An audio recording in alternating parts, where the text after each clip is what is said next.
Hello mga kabibig! Welcome back sa ating bagong YouTube channel. Ito ang pinakamaingay ng YouTuber sa balat ng YouTube. Ako si Kabibig, maglabag-labag na tayo with evidence. So eto kabibig ha, ito ang chika ngayon. Kung bababa daw si Pangulong Bongbong Marcos, si Marcos Jr., hindi si BP Sara ang ipapalit. No, no, no, no, si BP Sara.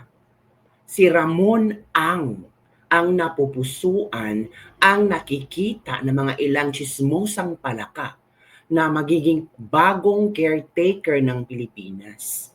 Kasi yung mga tsismosang palaka na pink ang bibig, gusto nilang si BP Sara bababa, si BBM bababa, damay-damay daw. Bakit yung idamay-damay si BP Sara? Eh sabi ng COA, yung 125 million na confidential funds ay safe na safe si BP Sara. Ngayon si BBM yung pasabong ni Zaldico, o ano na, meron na bang investigasyon?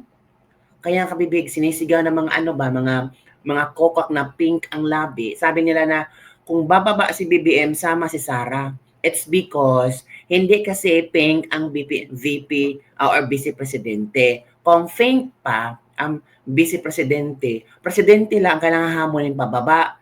Pero wala silang magagawa, kaya naghanap sila ng ways. Kaya ngayon, si Ramon Ang daw ang kanilang napupusuan at gustong hahalili, magiging caretaker ng Pilipinas hanggang 2028 kung bababa sa pwesto si BBM or mapatalsik sa pwesto si BBM. Hala ka! Kaya nagsalita si Polong Duterte hinggil dito. I-share ko sa inyo, baka sabihin nyo, gawa-gawa mo naman kabibig. Ay, mahilig ka sa chismis kabibig. Hindi ako mahilig sa chismis. Kung mahilig ako sa chismis, mag-share kayo ng blessing at pangpakapi ba? Kasi mahirap din maghanap ng chismis, chismis na may ebidensya. Pangpakapi, yan, kita yung nabasa nyo sa baba. Sa gustong mag-share ng blessing ay Gcash dyan.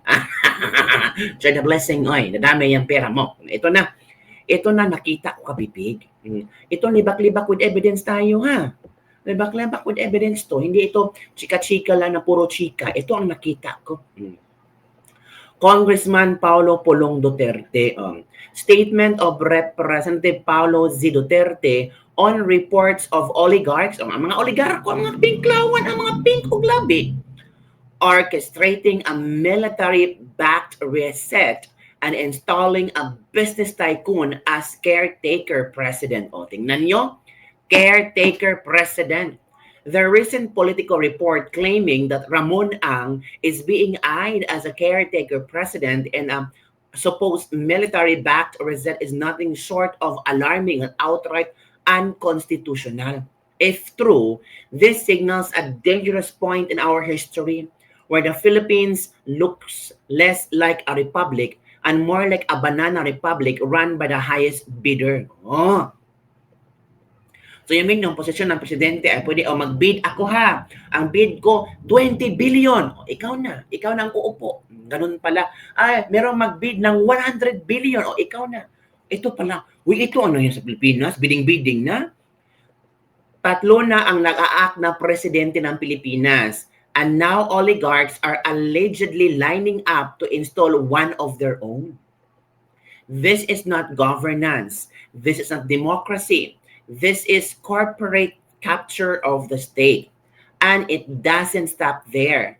I have received information that another business tycoon, aside from Ramon Ang, personally pressured Bersamin to resign and that he is allegedly funding the group of Bronner.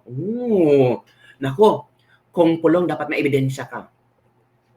If these reports are accurate, then we are witnessing a full-blown attempt by powerful businessmen to influence, manipulate, and possibly direct the highest levels of government.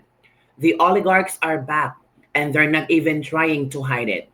This country is not a playground for billionaires. Hindi ito negosyo na pwedeng i-reset kapag hindi na sila masaya sa takbo ng pamahalaan. The power to choose leaders belongs to the Filipino people, not to tycoons making backdoor deals or financing political maneuvers. This is called reset, if true, is nothing but hostile takeover of our democracy, and we will not be silent. The Philippines is not for sale. The presidency is not a corporate seat. And the Filipino people are not employees waiting for instruction from an oligarch boardroom. If there are hidden agendas, ilabas nyo. If there are secret deals, ilantad nyo. Pero wag nyong kalimutan, hindi kami natatakot, hindi kami susuko, at hindi namin hahayaang maging laruan ang bansa natin. The Filipino people deserve a government, not an oligarch syndicate. To the members of the AFP and the PNP, always remember the promises of momentary wealth will be nothing if our children and their children will ultimately suffer the selfish acts of the few. Remember your mandate, protect the Constitution, and fight for your country. Naku, totoo kaya ito kabibig na bidding na. O, bidding ako, mag-bid ako ng 200 billion. O, sige, ikaw na uupong presidente. Kasi nachika ito nung na yung sinabi ni Bersamin na merong tumawag sa kanya at nag-instruct sa kanya na mag-resign ka na. Yung tawag na yon ay hindi galing sa Malacanang. So it means hindi galing yun kay Bongbong Marcos. So it means ang nagpa-resign kay Bersamin ay hindi ang ating presidente. So sino? So may mataas pa na ranggo sa ating presidente? May nagko-control sa ating presidente? Kaya nangyari dito mga kabibig, napag-comment si Pulong Duterte. Pero kabibig, nag-react din si Ramon S. Ang. Nag-comment din siya. Sabi ni Ramon S. Ang, I have been getting many messages today and I also saw the story that has been circulating. Let me put things to rest. I am not entering politics. Most people know me as someone who works quietly in business, building projects, fixing what I can, and supporting government and communities. That is where I believe I can contribute the most, and that is where I intend to stay. Our country is facing many challenges, and it is understandable that people want things resolved quickly. But moving forward will never depend on one individual. It will take government, private sector, and the public are moving in same direction. My focus is to support that effort. I will be a dependable partner in building our country, nothing more. Thank you to everyone who reached out. Let us continue working together for the good of our nation. So, yun ha. Nag-comment na si Ramon Ang na hindi totoo yan. I will not be joining politics. At baka, ano ba, ayoko naman na ang gusto ko lang is tumulong sa gobyerno natin. Naka-focus ako in building projects. I am working quietly in my business, fixing kung ano ang pwede kong isuporto sa gobyerno at sa ating mga kababayan. Pero magiging caretaker, president ng Pilipinas, parang hindi ko yata kaya yan.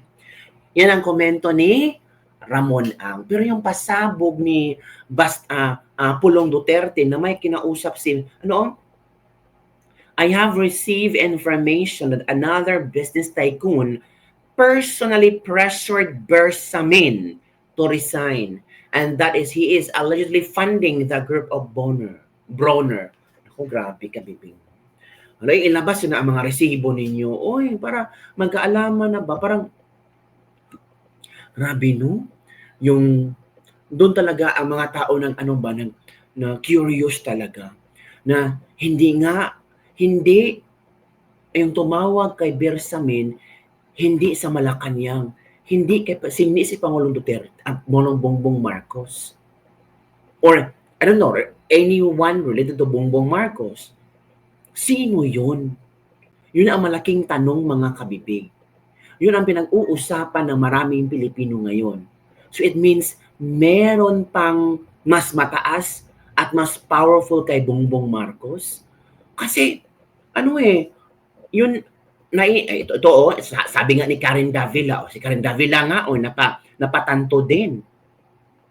Buti na lang talaga na na-interview ni Karen Davila si Bersamin para mailabas na ito. Sabi ni Karen Davila, I wonder who is this individual who called former Executive Secretary Bersamin and told him he had to go.